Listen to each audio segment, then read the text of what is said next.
Mabibi na mabwana, ninachukua fursa hii kuwakaribisha tena kwenye The Book of Magic and Movie Stories. Jina langu naitwa Ayubu Obedi. Tafadhali, kama ndo mara yako ya kwanza kukutana na chaneli hii, bonyeza alama ya kengele, subscribe na uwe wa kwanza kupata notification pale ambapo napokuwa nimeweka simulizi mpya. Niandikie kwenye comment section unasikiliza kutokea wapi. Niandikie kwenye comment section unatazama kutokea wapi. Kwenye mic ni Ayubu Obedi. Sasa tuendelee na simulizi yetu iitwayo Dunia ya Kuzimu, hatua ya 9. Pale pale tulipoanzia, pale pale tulipoishia, ndiyo tunapoanzia. Nyote mnakaribishwa.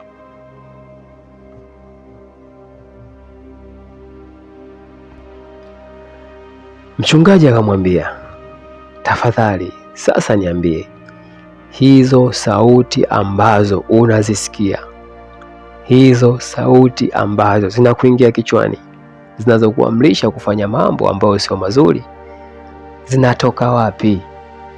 Na je, unazisikia saa ngapi? Na je, ni sauti za kutisha au sauti ambazo ni kama za binadamu? Mchungaji alihitaji majibu kutoka kwa Sara. Unajua, Biblia imetengenezwa na vitabu 73.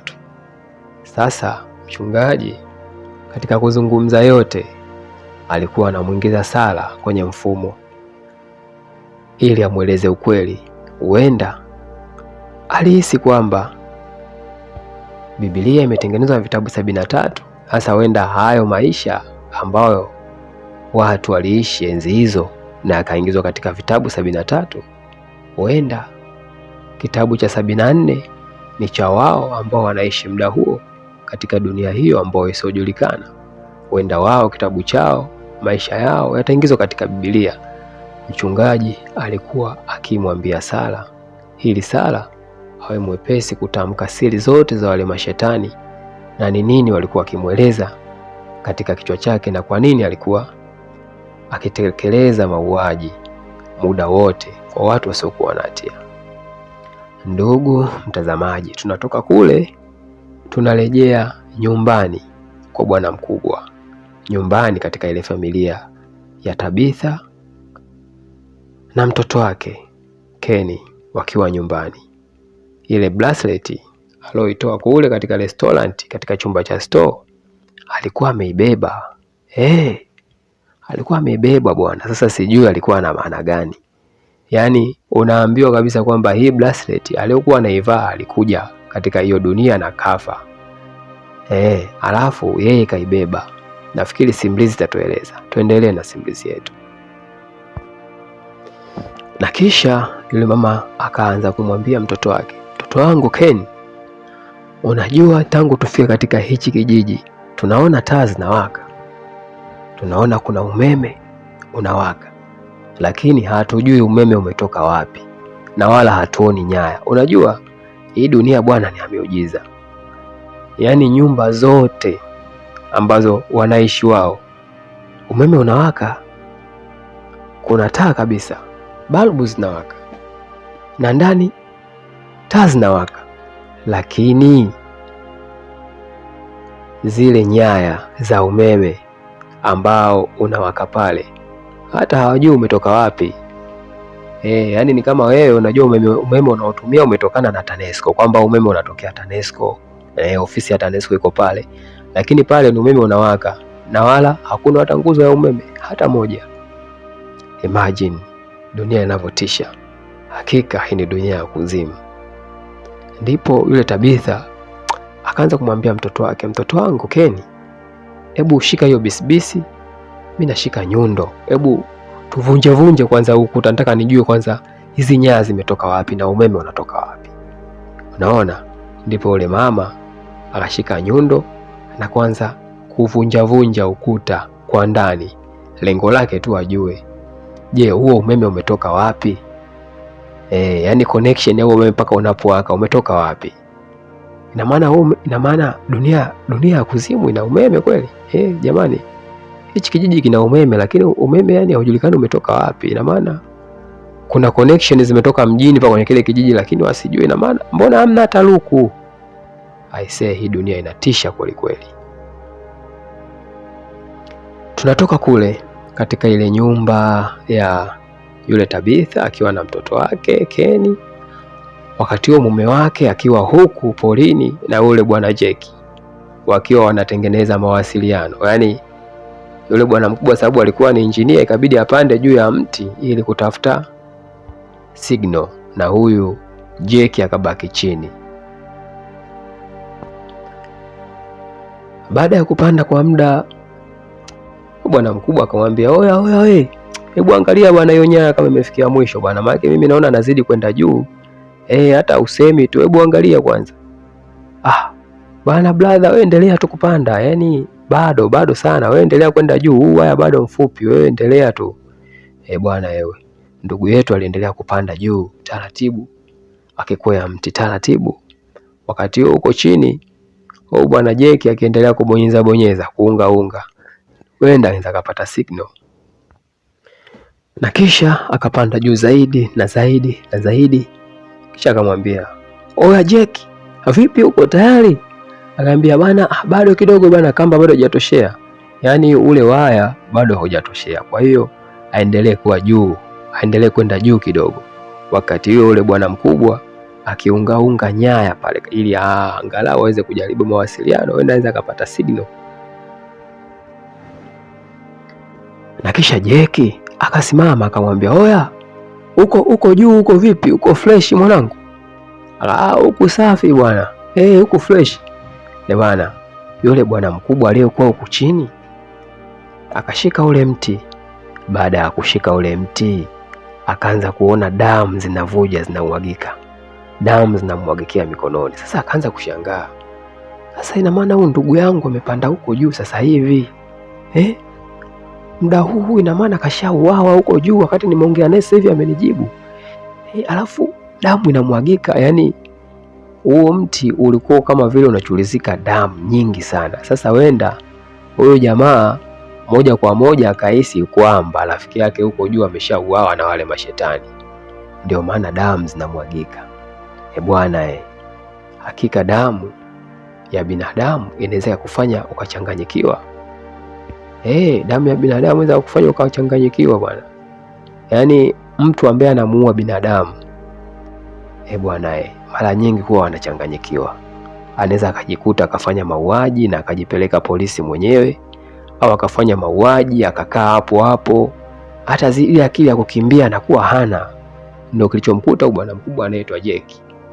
Baada ya kuona damu ya binadamu akajua rafiki yake amekufa, yule engineer, yani yule baba ambaye ni baba ambaye ni mume wa Tabitha, pamoja na pia ni baba ule mtoto anaitwa Julie na mwingine anaitwa Keni. Wenda alihisi amekufa, na ghafla alivyotazama juu akaona maiti nyingi mno, zaidi ya 10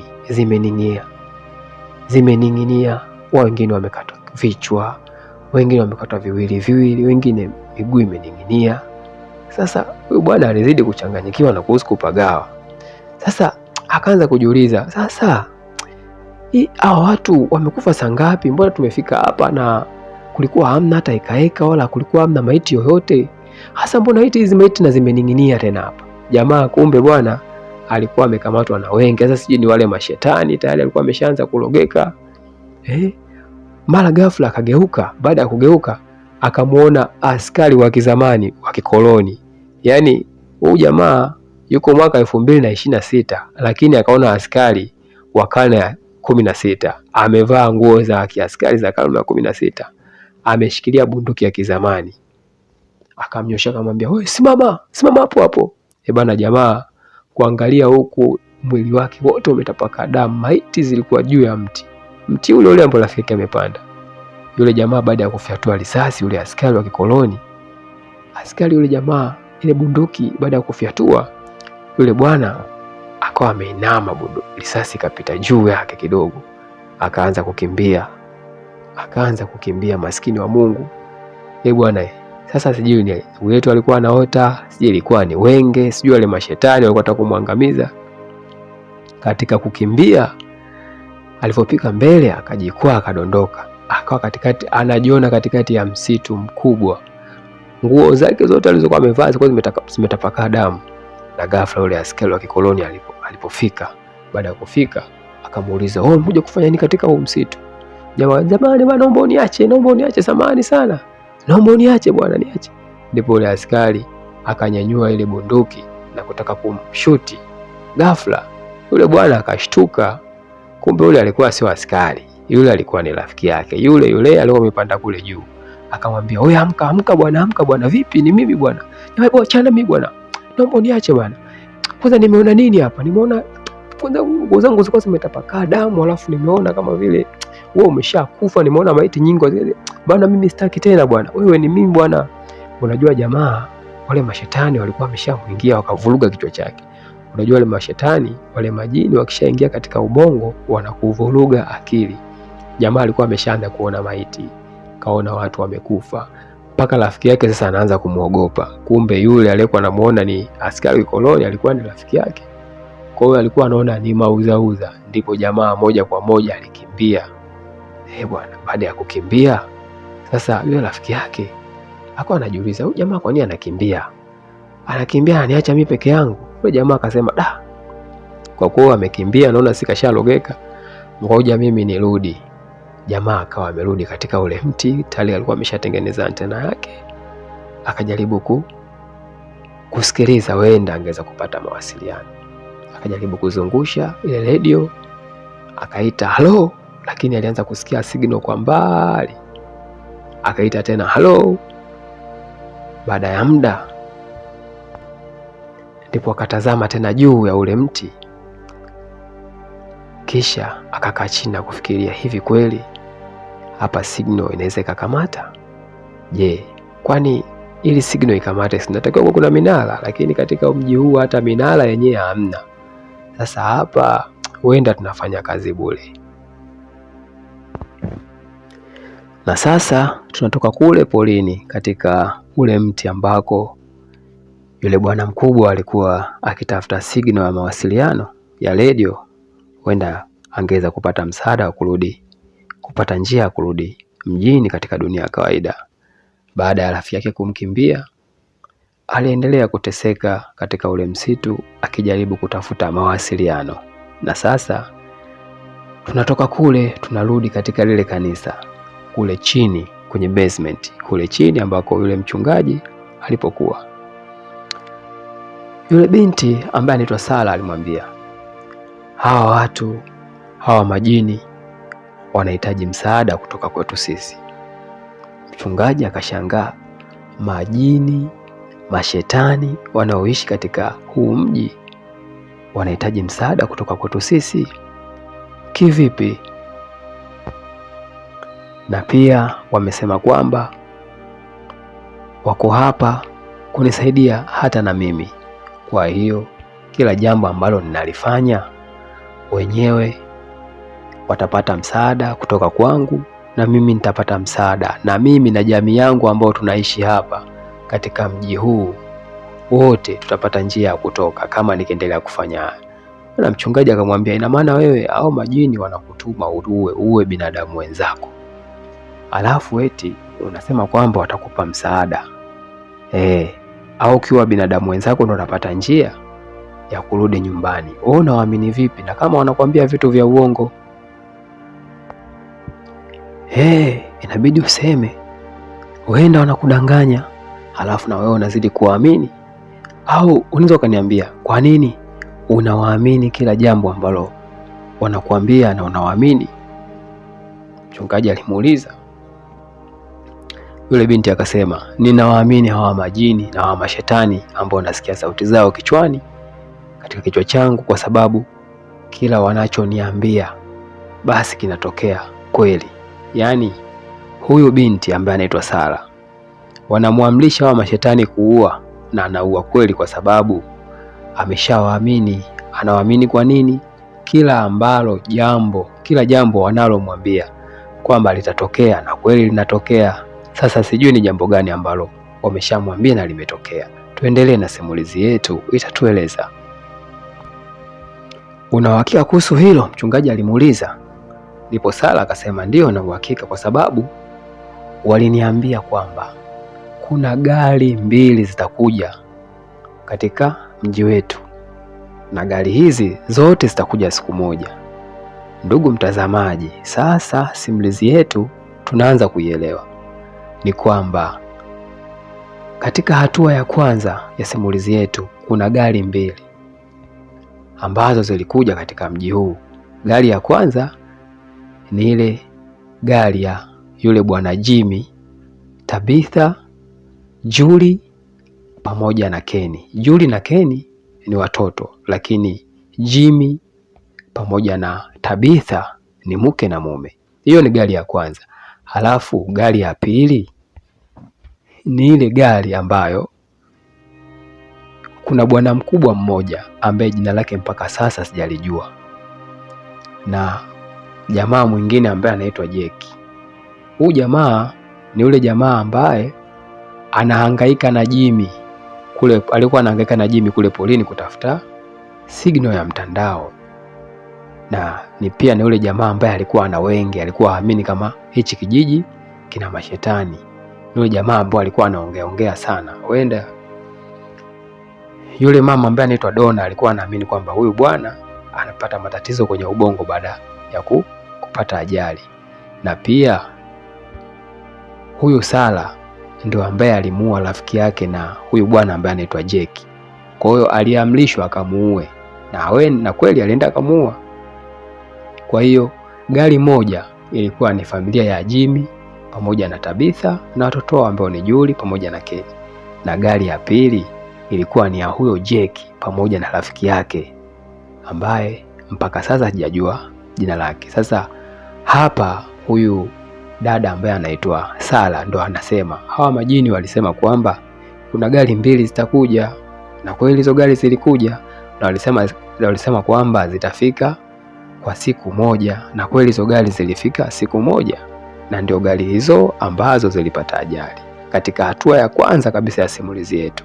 Kama bado hujaiona, kama bado hujaenda kuisikiliza, nenda kaitafute na kuisikilize. Sara akaendelea kuzungumza kwamba wale majini walisema kwamba zile gari 2 zitakapofika hapa katika kijiji chetu, kila mmoja wetu ataanza kufa. Yaani wale majini walimwambia kwamba hizo gari 2 baada ya kufika hapa, basi kati yenu nyinyi kila mtu ataanza kufa. Unaona? Sasa tuendelee na simulizi yetu. Lakini isipokuwa mimi nikianza kuua mmoja baada ya mwingine, sisi tutasalia.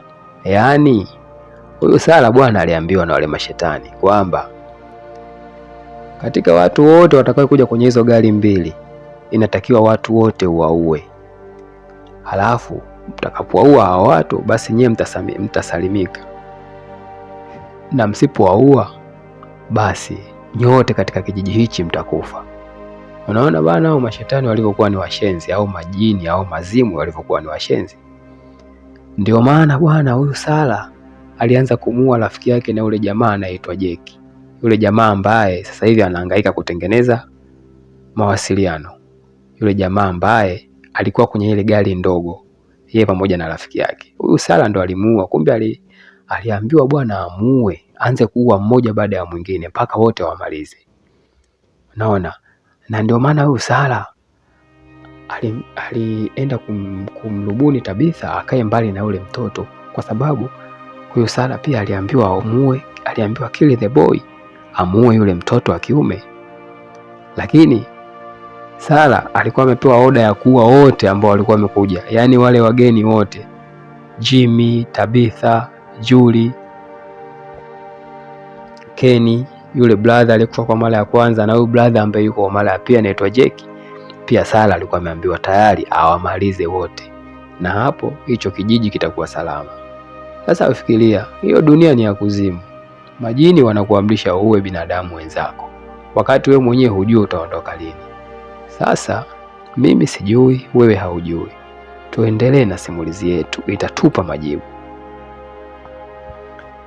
Sala akaendelea kumwambia mchungaji, wale majini wameniambia kwamba nitakapoua watu wote ambao wamekuja katika zile gari, basi njia ya kurudi kwetu itafunguka. Ina maana wale majini wamemdanganya kwamba auwe watu wote ambao wataenda kwenye ile gari, watakuja kwenye yale magari mawili, na baada ya kumaliza kuua watu wote, basi njia ya kurudi nyumbani itafunguka. Ina maana ile dunia ya ukweli ambao wametoka itafunguka na watatoka salama katika hii dunia ya kuzimu isiyojulikana na serikali wala na binadamu wengine wa kawaida ambao wanaishi katika dunia.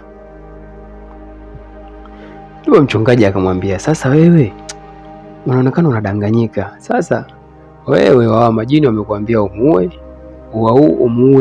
watu wote ambao wamekuja kwenye yale magari mawili. Lakini umemuua kaka yako. Kwa hiyo hapa inakuwaje? Bwana, damu ni nzito kuliko maji. Yule binti baada ya kutajua kwamba amemuua kaka yake, alianza kulia kwa uchungu, machozi yakimtoka, akilia kwa sauti kubwa, screaming. Wazungu wanakuambia screaming. She was screaming. Alikuwa anapiga kelele za kutisha akiwa na huzuni na uchungu moyoni. Wakati huo mchungaji alikuwa amemshika mabega akimtazama usoni. Unajua, alikuwa amemfunga kamba kwa sababu hata yeye mwenyewe anamuogopa kwamba mwanamke ni muuaji. Ndio maana alikuwa amemfunga na kamba mikono yake katika kiti na akaendelea kumhoji. Ndipo mchungaji akaendelea kumwambia, lakini huenda hao wanaokuambia ufyeke wenzako wanakuambia ni kukupotosha. Mradi tu upoteze wenzako wafe. Kwa leo umemuua yule, kesho umemuua yule, mwisho wa siku atakwambia kwamba ua watu wote ambao wapo katika hichi kijiji, alafu wewe kuonesha njia ya kuondoka. Unaweza kutumaliza sote hapa. Kwa inabidi hizo sauti bwana usizisikilize, sio za ukweli. Yule binti akamwambia, mimi sio mwenda wazimu.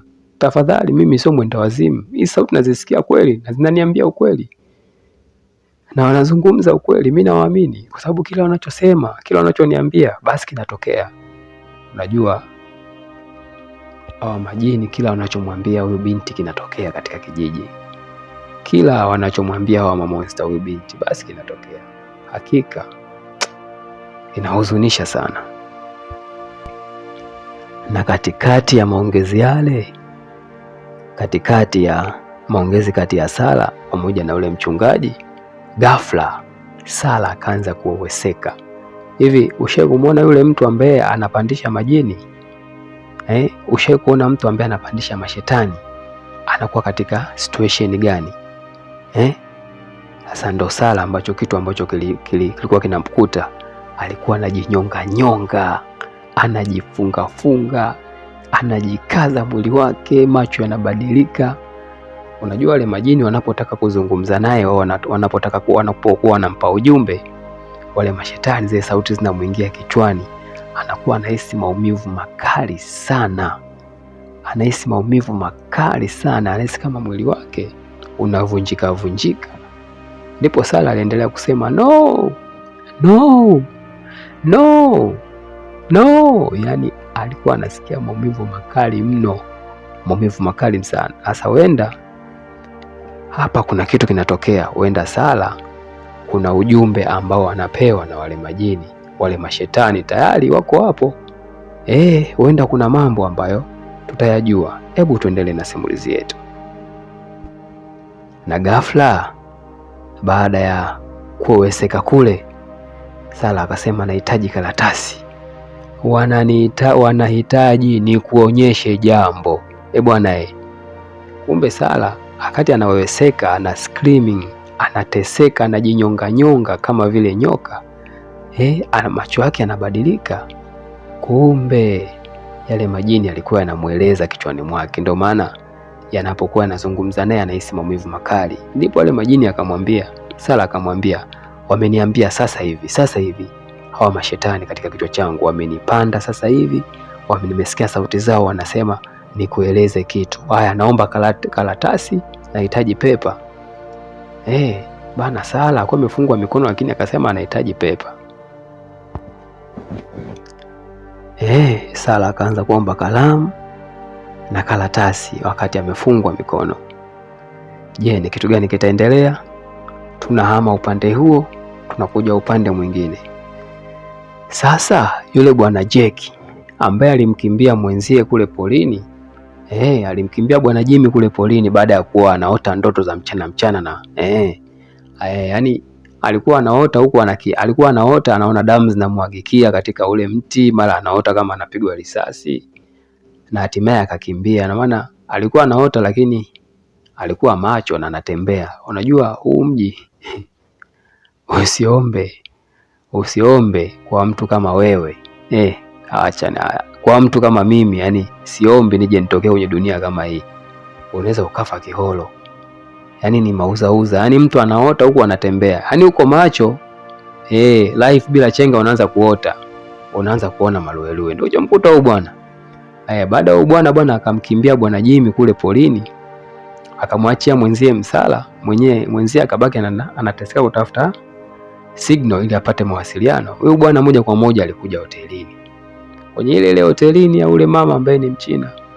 Alipofika kila kitu ambacho alikuwa anakiona katika maluelue yale, akaanza kuchora picha zote ambazo alikuwa anaziona kule. Ina maana kama wewe ulikuwa unaona watu wamening'inia, alikuwa anaona watu wamening'inia, vichwa chini miguu juu, watu wamechinjwa, anaona miguu ya watu, anaona shingo za watu zimening'inia, viwili vimening'inia. Akawa anachora matukio yote aliyoyaona kule polini. Ndipo yule mama wa Kichina akaja na chai, akamuongelesha wa Kichina. Yule bwana akamwambia, "Sasa we mama, yani mimi sikuelewi hata unachoongea. Yani mimi unaniongelesha Kichina, mimi mwenyewe Mswahili, sasa mimi nakuelewa wapi? Mimi sio Mchina bwana." Mama akamwambia kwa ishara, "Kuna chai hapa." "Kuna chai? Nashukuru bwana kama kuna chai, lakini mimi sina hata hela ya kulipia hiyo chai yenyewe. Kwa hiyo wewe ungeenda tu." Bwana mkubwa akamwambia hana uwezo hata kulipia hiyo chai yenyewe. Kwa hiyo mama angeenda tu. Ndipo baada ya kumwambia yule mama akafikiria ile chai, mama hakuondoka nayo, ikabidi amwachie tu pale. Yule bwana akaangalia ile chai, unajua alikuwa na njaa, akatoka polini kule. Akawa amekunywa kidogo. Baada ya kunywa kidogo akasema, kumbe chai yenyewe tamu. Ngoja ninywe. Jamaa akaanza kunywa ile chai huku akiendelea kuchora michoro yote ambayo ameiona kule polini katika ndoto zake zile za mchana. Yani alikuwa anaota huku anatembea. Lakini wakati yule jamaa anachora zile makaratasi, yule mama akashika karatasi moja akaitazama.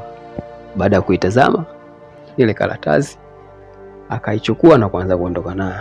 Jamaa akamwambia, "Wewe mama wewe, sasa hizo karatasi zangu unazipeleka wapi? Yani mimi nilikuwa naota ndoto za mchana huko nakimbizwa na wale mashetani wanataka kuniua. Kwa hiyo matukio ndo sasa unazibeba tu, unazipeleka wapi?" Ikabidi yule bwana aanze kumfuata yule mama wa Kichina. Yule mama wa Kichina moja kwa moja aliingia katika ile store. Ile store ambayo alimuingiza Tabitha ili kwenda kuweka vitu ambavyo vya watu ambao wameshakufa katika ile dunia. Ndipo na yule mama akaingia katika ile store na ile karatasi ya yule bwana aliochora. Na ndipo alipofika store na yule mama ambaye anaitwa ni mama wa Kichina. Alipofika yule bwana Jake, alipofika kule store, yule mama akafungua diary ya mwaka 72. Yaani diary ilikuwa ni imeandikwa mwaka 1972. Sasa maajabu, huu ni mwaka 2026 na ile diary ilikuwa ni mwaka 1972. Unaona bwana? Sasa ile diary kwa kuna michoro mingi mno, na katika mchoro mmoja wapo yule mchoro ambao bwana mkubwa alikuwa anachora pale katika restaurant, yaani yale matukio ambayo alikuwa anayachora pia umo katika ile diary ambayo imeandikwa mwaka 1972. Kwa hiyo katika hii dunia ya kuzimu, ina maana watu wameanza kuishi miaka hiyo, wanakufa, wanaishi, wanakufa, wanakuja wengine wanapotea, wanaishi, wanakufa, wanakuja wengine toka mwaka 1972 mpaka 2026 leo hii. pia kuna watu wengine wamepotea na wapo na wanahangaika, wanatafuta kutoka. Sasa tunatoka kule katika ule mgahawa, katika ile store, tunakuja tunarudi moja kwa moja katika lile kanisa ambalo mchungaji na yule binti ambaye alikuwa anaitwa Sala walikuwa wakizungumza. Mchungaji bwana aliamua kumfungulia Sala. Aliamua kumfungulia ili aweze kuzungumza naye vizuri. Sala baada ya kuomba peni au kalamu na karatasi, Sala kuna kitu alianza kukichora katika ile karatasi. Alianza kuchora, akachora, lakini wakati anachora alikuwa anaisikia maumivu makali sana. Kumbe aliyekuwa anachora alikuwa sio yeye, walikuwa ni wale mashetani walikuwa akichora kupitia mwili wake yeye. Yaani kama vile mtu akapandisha mashetani, anasema nipeni wali wa nazi, nataka chipsi kuku, si nataka nini. Mara anafanya vitu ambavyo hajawahi kufanya, alikuwa hafanyi. Kwa hiyo ni Sala naye alikuwa hivyo hivyo. Yale mashetani, yale majini yako kichwani kwake, anamwamrisha kuandika, wakati huo akiwa na maumivu makali sana katika mwili wake. Lakini baada ya kuchora kwa muda mrefu, Sala akamaliza kuchora karatasi moja nyeupe, akamkabidhi mchoro mmoja. Baada ya kumkabidhi mchungaji ule mchoro mmoja, mchungaji akamuuliza, sasa we binti, umenipa huu mchoro, huu una maana gani? Hata sielewi umemaanisha nini katika huu mchoro. Hebu niambie, huu mchoro umeandika nini na una maana gani? Mchungaji akamuuliza Sala.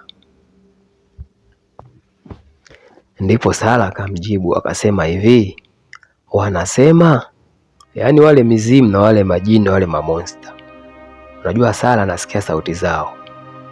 Ndipo Sala akasema, wanasema wao wapo na wanakuona siku zote tangia siku ya kwanza unafika hapa. Yaani hao majini wenyewe wapo kwenye hicho kijiji kabla ya watu ambao kabla ya watu hawajafika, na kila mtu anayefika katika hicho kijiji wanamuona. Imagine, yani unaishi kwenye mji ambao unakaliwa na majini na mazimu na mashetani. Yanakuona, yanakusikia kila unachokifanya, lakini wewe huyaoni, lakini unaishi nayo. Ndicho kilichomkuta huyu bwana mchungaji. Kwa Sala anamwambia, since day one unafika hapa, hawa mashetani walikuona, na ulipofika hapa kuna kitu ulifikia, kuna begi ambalo ulifikia mahali. Bwana, yaani unajua huyu mchungaji alikuwa ni wa kwanza kufika hapa, huyu Sala alikuja nyuma yake. Yaani kimfano wewe hapo, au niseme nijichukulie mfano mimi hapa, nimepotea, labda nimeenda labda Mwanza, nikafika Mwanza nikapotea. Unaona, baada ya kupotea, baada ya miaka 3 au 5 ukaja wewe hapo ukapotea, lakini mimi nakuelea ambaye nimefika, mimi ambaye nilikuwa wa kwanza, sijui mambo yako, au wewe ambaye ulikuwa wa kwanza kujima, yaani yule ambaye alikuwa ni wa kwanza kufika katika ule mji ndo akaanza, alikuwa ni wa pili kufika katika ule mji ndo akaanza kumweleza mambo yake. Kwa hiyo hawa majini wanasema kwamba wanakuona. Hawa mashetani wanasema kwamba wanakuona na ulifikia kitu mahali. Ili kuthibitisha kwamba wanakuona, wewe ulifikia kitu mahali. Yaani mchungaji baada ya kufika katika huu mji, baada ya kupotea katika hii dunia na akajikuta katika hii dunia, kuna kitu alifikia. Wale mashetani wanasema, na wanasema kwamba wanamonita kila mtu ambaye yupo katika huu mji. Kila anayefika wanamuona, kila anachozungumza wanakiona. Yule Sala aliendelea kumwambia mchungaji. Nakwambia mchungaji alibaki mdomo wazi. Padri amechanganyikiwa. Yaani wale mashetani wanamwambia Sala, mwambie mchungaji wako kwamba sisi tunamuona kuanzia siku ya kwanza anafika hapa tulimuona, na alipofika hapa kwa kuthibitisha kwamba sisi tunamuona, unajua yeye alikuwa mchungaji anaamini kwamba Sara wale majini labda wanamdanganya, hawajui chochote. Sasa wale majini wanasema kwamba hii dunia ambayo mpo nyie sisi tunawaona, na mchungaji wakati anafika kuna mahali alienda kufikia kitu. Mchungaji alienda kufikia kitu. Kwa hiyo baada ya kufikia kile kitu, mwambie sasa tulimuona mchungaji.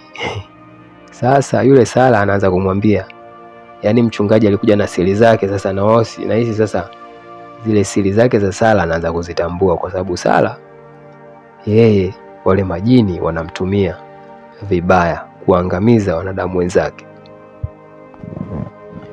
Sasa tunatoka kule katika ule mjengo wa kanisa kule kwa mchungaji pamoja na Sara, tunakuja huku kwenye nyumba ya Bwana Jimmy ambao anaishi na mkewe ambaye anaitwa Tabitha pamoja na mtoto wao mdogo ambaye anaitwa Ken. Ndio Bwana Jimmy baada ya kutoka kule polini sasa alikotelekezwa na mwenzie, karudi na mawaya yake na redio yake.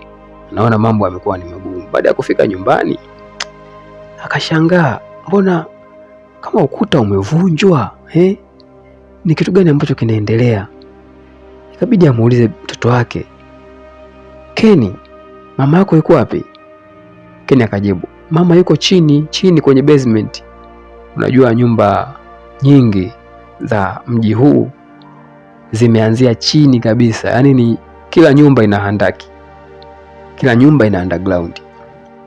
Kwa Keni akamwambia mama yuko chini huko kwenye underground kabisa, yuko chini. Ndipo Bwana Jimmy akamuuliza mtoto wake Keni, anafanya nini?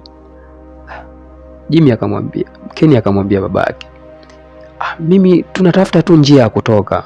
Yaani ule mtoto anatafuta njia ya kutoka na mama yake. Yaani katika huu mji kila mtu anatafuta njia ya kutoka. Na ndipo Bwana Jimmy akaamua kushuka kule chini ili aone ni kitu gani mke wake anafanya. Na ndipo aliposhuka chini akamuita Tabitha, hey, mambo ni vipi? Mume wangu, shikamoo. Marahaba mke wangu. Vipi, unafanya nini tena hapo? Naona unachimba chimba. Kuna shida gani huku chini? Yule mkewe akamjibu, kama ulivyosema asubuhi, inabidi tufanye kila kitu ambacho tunakiweza ili kupata mawasiliano. Inabidi tufanye kila kitu angalau kuchimba huko chini ili tujue angalau huu umeme umetoka wapi. Unajua mume wangu, tunaishi kwenye nyumba ambayo ina umeme lakini hatujui umeme, chanzo cha huu umeme umetoka wapi. Kwa tunajaribu kuchimba kufuatilia labda hizi tujue hizi nyaya za umeme zimetoka wapi. Maana tunaishi tu kwenye huu mji, kwenye hii dunia ina umeme na tuoni nguzo za umeme na tuoni nyaya za umeme zimetoka wapi. Yaani lengo lao ni kutaka kujua connection ya hizo nyaya za umeme zimetoka wapi, sababu huo mji wanaoishi una umeme na tayari ni mji ambao umepotea. Yaani kila anayeingia katika mji huo haupo. Ina maana hao TANESCO ambao wanajiita TANESCO katika mji huo walifanya wiring za umeme kweli mji mzima, alafu mji ukapotea. Ina maana hawajui kama umeme huku unatumika. Hakika hii simulizi inatupa majibu yote. Tuendelee na simulizi yetu. Lakini Bwana Jimmy akasema okay sawa, lakini hebu acha kuchimba kwanza hapo. Unajua yani yule mkewe ambaye anaitwa Tabitha alikuwa anachimba ili ajue nyaya zinatoka wapi. Baada ya kuambiwa acha kuchimba, Bwana Jimmy akamwambia, hebu nieleze kitu gani kinaendelea humu ndani, mbona kama sio kuchimba tu? Na maana ni kuchimba tu. Yule mkewe akamwambia okay, unajua, unakumbuka ile bracelet ambayo nilikupa kipindi kile unanihitaji katika mahusiano? Yaani huyu bwana kwa sasa yuko katika mahusiano, sasa ni mume wa huyu mama ambaye ana watoto wawili. Yaani kwa kifupi walichumbiana na wakaoana na Mwenyezi Mungu kawajalia bahati wamepata watoto wawili. Sasa huyu bwana kipindi anapiga misele, jamaa mwenyewe anamwaga soga zake kwa ubinti, Huyo binti siku moja tu ile wakati anamuelewa yule huyu bwana, kipindi cha ujana wao, alimpa bracelet. Ndio anamwambia, mume wangu, nakumbuka ile bracelet kipindi unanitongoza, baada ya mimi kukubalia nikakupa ile bracelet nikakuvalisha, na ile bracelet uliniambia kwamba uliipoteza hospitali wakati mnaenda kufanya matengenezo. Unajua bwana ni engineer. Kipindi hicho ndo ameanza kazi, kapata mchumba kampa bracelet. Huyu bwana hii bracelet alidondosha kwenye hospitali moja ambayo alikuwa anaenda kufanya matengenezo. Yes, ni engineer. Sasa mkewe anamwambia, ile bracelet niliyokupa nimeikuta huku katika chumba ambacho ni maalum kwa kuweka vitu ambavyo watu hawavitumii, yani watu ambao wanaishi hapo wameshakufa. Ina maana katika hii dunia ambayo tupo, kuna mtu alipotea, akaja katika hii dunia, akaishi, akafa. Baada ya kufa, hivyo vitu vyake vikawekwa, na katika vitu ambavyo viliwekwa, hiyo bracelet pia iliwekwa. Sasa yule bwana Jimmy anashangaa, sasa hii bracelet nilipoteza duniani, alafu hii bracelet baada ya kuipoteza duniani, leo unakuja unaniambia mke wangu kwamba hii bracelet ambao ulinipa kule kipindi cha uchumba wetu, eti umeikuta kwenye chumba cha vitu ambavyo vimetumika. Yani vitu ambavyo, yani kama wewe ulikuwa unatumia kitu ukafa, ina maana vitu vyako vinaenda kutunzwa. Kwa hiyo huyu bwana alikuta huyu mama ambaye ndo Tabitha, baada ya kwenda kule kwenye ile store akachukua ile bracelet, maana alimwambia mtoto wake don't touch anything, yani usiguse chochote. Baada ya kwenda kumkuta yule mama wa Kichina na kuweka lile boksi, alikuta hiyo bracelet. Sasa ndo anajaribu kumueleza mume wake kwamba ile bracelet niliyokupa kipindi kile kama zawadi. Unajua katika mahusiano mapya bwana, penzi jipya na raha yake. Kwa hiyo peana zawadi, inakuwa yani zawadi zinakuwa haziishi, mara taeleni, mara bracelet. Kwa hiyo bwana mkewe alimpa bracelet. Ila sasa hii bracelet wameikuta huku katika dunia ya kuzimu. Sasa wanajaribu kushangaa na kujiuliza ilifikaje. Mume wake anauliza, sasa hii bracelet nilipoteza duniani, na maana huko ilifikaje? Na maana kuna mtu aliokota na akaja siku moja akaja akapotea huku, na baada ya kuja huku tena ndio aisee, huyu bwana alikuwa anaumia kichwa kweli kweli bila kupata majibu. Bwana Jimmy akasema haiwezekani. Haiwezekani bwana. Na maana hii bracelet kweli imepotea duniani afu je tuikute kwenye dunia ya kuzimu. Haiwezekani. Mke wake akamwambia, haiwezekani, ni ngumu. Sasa ndio hivyo inabidi tufikirie. Tunaishi kwenye nyumba, hii nyumba ina umeme, lakini hatujui hizo waya za umeme zinatoka wapi, na hatulipi hela ya umeme, na hatulipi, hamna mtu anakuja kutudai kodi ya majengo, na huku serikali hamna, tunajitawala wenyewe, na njia ya kutoka pia haijulikani iko wapi. Kwa hiyo inabidi tutafute.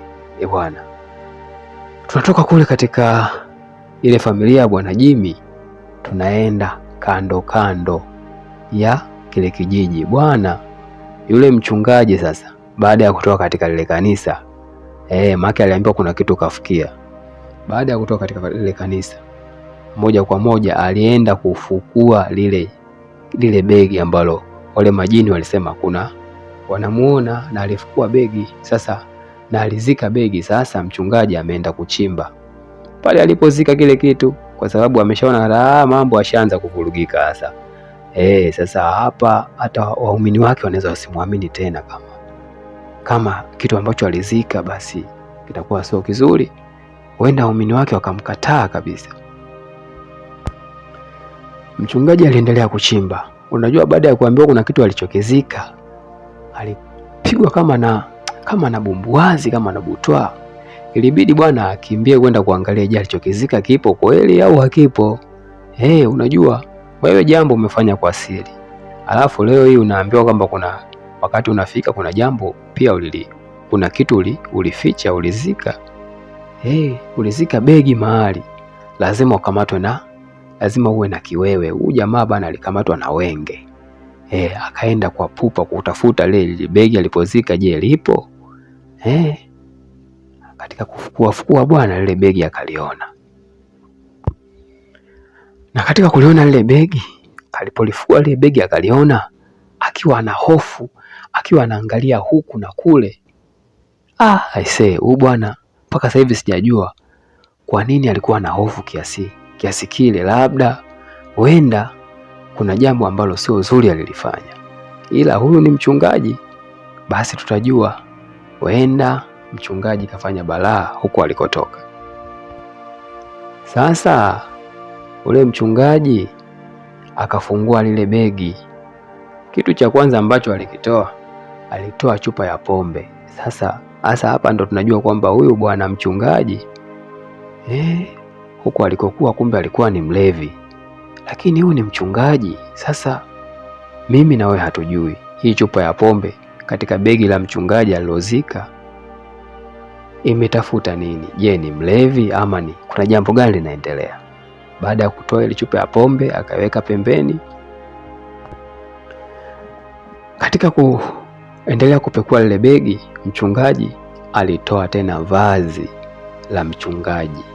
Yaani yeye ni mchungaji, yeye ni padri, na akatoa vazi la padri ambalo lilikuwa limetapakaa damu.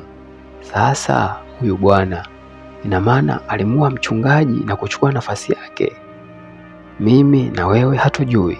Tuendelee na simulizi yetu, hakika itatueleza ukweli tutaujua. Na katika kuendelea kupekua, mchungaji akakutana na kitabu. Hicho kitabu kimeandikwa Cosmo Chocolate, na katika kile kitabu kulikuwa kuna alama, ile alama ambayo alikuwa amecholewa kule na ule mtoto wa kike anayeitwa Sala. Kuna mtoto wa kike anaitwa Sala, amemfungia kule chini kwenye basement kwenye kanisa, yule binti ambaye anasikia sauti za majini na wanamtumikisha. Kwa hiyo ule mchoro uliochorwa kwenye ile karatasi ndio mchoro uliochorwa katika kile kitabu ambacho mchungaji alikizika kule chini mahali pasipojulikana. Na pia mchungaji ametoa nguo za padri mwenzake ambazo zilikuwa zimejaa damu. Sasa je, huenda alimuua yule padri ili yeye awe mchungaji, awe padri? Mimi na wewe hatujui. Tunaendelea na simulizi yetu.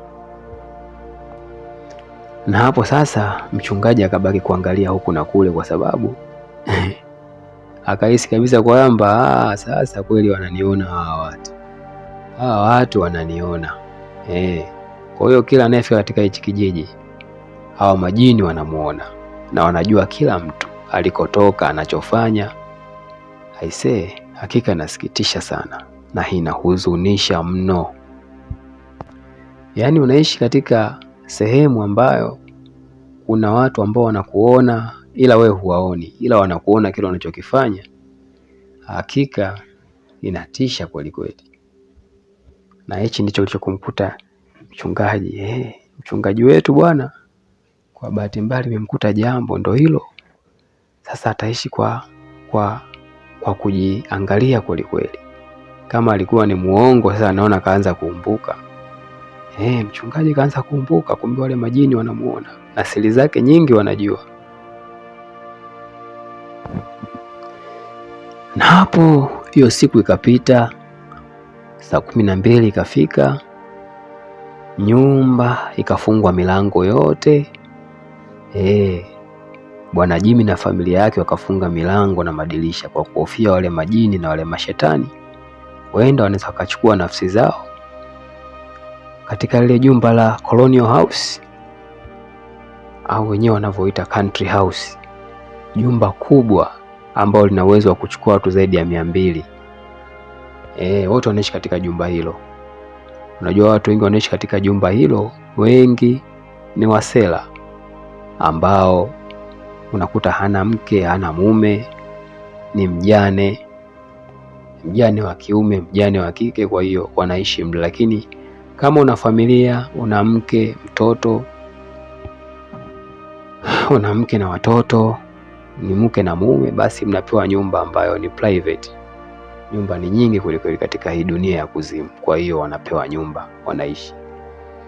Sasa baada ya usiku kuingia ikiwa ni mida kama ya saa 9 usiku, tunaona kijana mmoja ananyanyuka.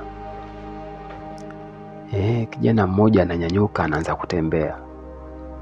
Anatembea akikatisha katika mahali walipolala wenzake na kupita, anaanza kupandisha juu, anapandisha juu katika ghorofa ya pili, anapandisha katika ghorofa ya tatu. Bwana, sasa mimi sijui huyu kijana ameamka anatafuta nini, au tayari naye kashalogeka. Make hawa majini wanamloga yoyote. Wakishakupenda basi wanakuingia katika akili yako, wanaiendesha, na ukijichanganya tu ukafungua mlango au dirisha, umekwisha. Sasa huyu bwana katika jumba hili la country house au colonial house kuna watu zaidi ya 100 wamelala, lakini huyu bwana ananyanyuka peke yake. Sasa huyu bwana katika kufika juu kabisa ya ile gorofa akafungua pazia. Shida ni kufungua kioo, akafungua pazia. Bwana kumbe huyu bwana naye anasikia sauti za mashetani. Bado sijamjua ni nani. Huyu bwana naye anasikia sauti za mashetani. Bwana, jini lilikuwa nje ya dirisha likizungumza naye. Jamani, wote wamelala? Yule jamaa akajibu, ndio wote wamelala. I say, we kanka ni handsome. We mkanka ni mzuri. Hakika we kaka ni mzuri sana. Bana, huyu naona alikuwa ameshalogeka. Anaongea na majini. Sasa haya majini anatumia lugha ya upole sana. Jini akaanza kusema, yani wote wamelala, sura zao zinapendeza, ni wazuri. Jini yule akaendelea kuzungumza, basi ni lini utanifungulia na mimi niingie ndani? Bwana, kumbe huyu bwana kila siku hili jini anaongea nalo. Linamuita, anaongea nalo na linamwambia, sasa ni lini utanifungulia na mimi niingie ndani? Na hapa hatua ya 9 inaishia hapa. Ndugu mtazamaji mpenzi wa The Book of Magic and Movie Stories, tukutane katika hatua ya 10. Jina langu naitwa Ayubu Obedi. Tafadhali, kama ni mara yako ya kwanza kukutana na simulizi hii au chaneli hii, bonyeza alama ya kengele, subscribe, na utakuwa kwanza kupata notification pale ambapo napokuwa nimeweka simulizi mpya.